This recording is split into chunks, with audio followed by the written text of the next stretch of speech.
Hi everybody, let us start reading. Welcome to our channel, Hardback. The Thief of Smell. Once there was a baker who had a shop in a small town. This baker was not a very kind man. He never gave his customers any more bread than necessary for their money, and he never smiled. But he was a very good baker. His bread was the softest bread that you can imagine. Sometimes customers paid for their bread and started eating it there in the shop. And his cakes. His cakes were really delicious. People came to his shop from all over town.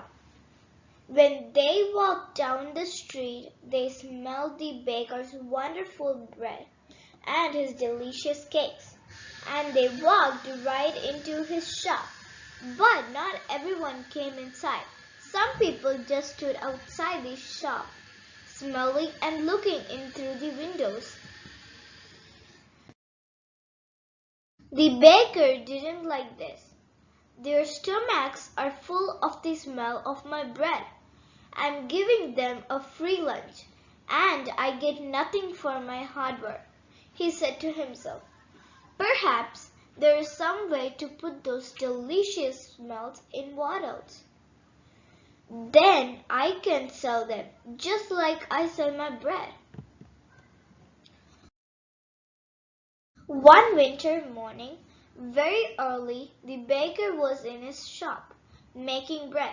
He wasn't singing happily while he worked. He was complaining to himself about getting up early, about the cold weather, and about anything that came into his head. In the middle of all this, he looked up and saw someone looking in through the window. It was a young man wearing an old coat, looking at the baker's bread, and he was hungry. He was smelling the fresh bread and smiling. When the baker saw him, he felt very angry. That thief outside my shop has a stomach full of the smell of my bread. It's a free breakfast. I get nothing for my hard work, while he steals my smells. The man didn't move. He just stood there, closed his eyes and smelt the fresh bread happily. The baker was really angry now. He walked across the shop, opened the door, and shouted at the man, "Pay me!"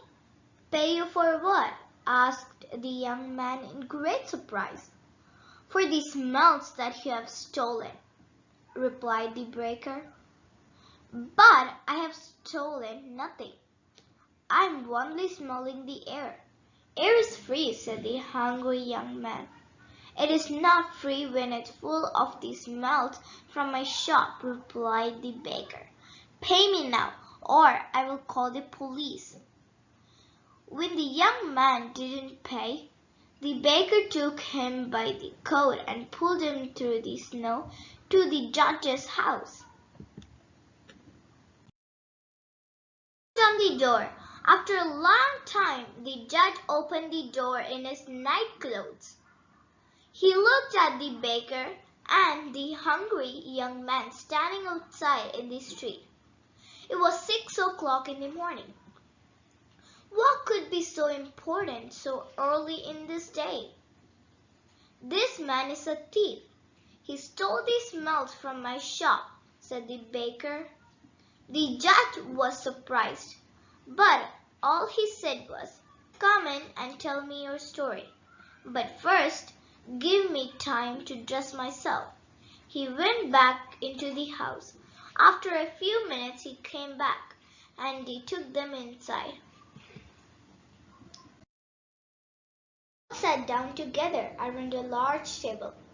"All right, tell me everything. Baker, you start," said the judge. He listened quietly. "First, The baker told him all about the hungry man who stole all his nuts. The judge went on listening. Then the young man told him that air was free and that any man could have as much as he wanted. When they finished telling their stories, the judge was silent for a few minutes. The baker started telling him again of how the other man took all his melt without paying. Stop, be quiet.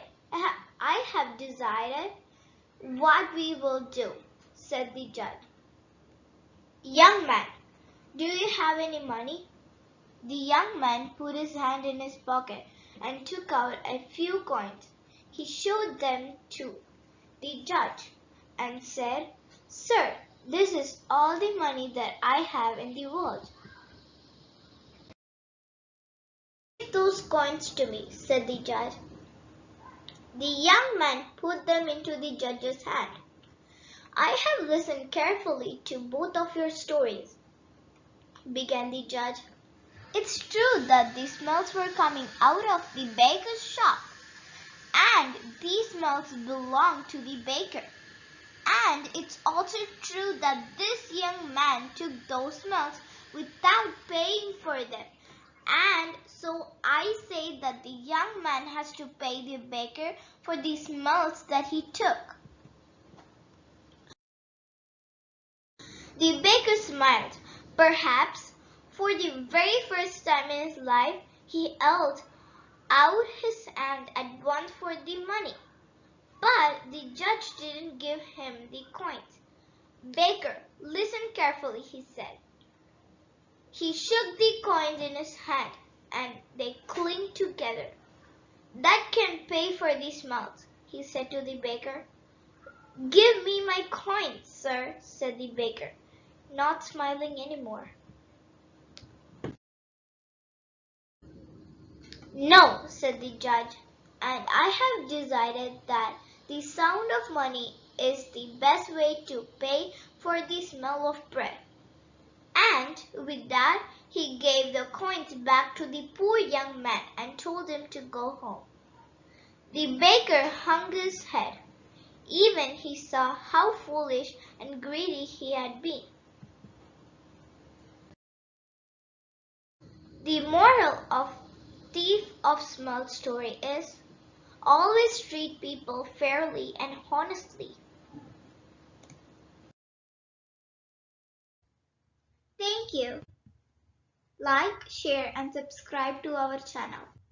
Hardback and step forward with us